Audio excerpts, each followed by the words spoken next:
যে আত্মীয় টাকা বেশি, দাওয়াত তাকে দেওয়া হয় স্পেশাল দাওয়াত। আর যতই কাছের রক্তের হোক না কেন, যদি টাকাওয়ালা না হয়, দাওয়াতও তেমন ভালো করে পাই না, মেহমানদারিও তেমন ভালো করে পাই না, খাবার খেয়েছি কি খাই নাই সেইটাও জিজ্ঞেস করার কেউ থাকে না।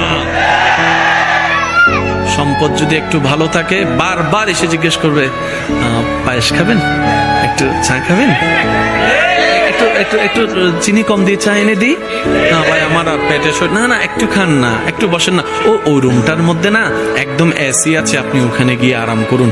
ওই দূরের আত্মীয়টা।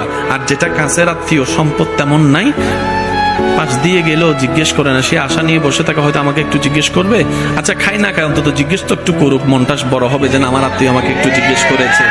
এই আশাটাও আশায়ের মধ্যে থেকে যায়, স্বপ্নটা স্বপ্নের মধ্যে থেকে যায়, কল্পনাটা আর বাস্তব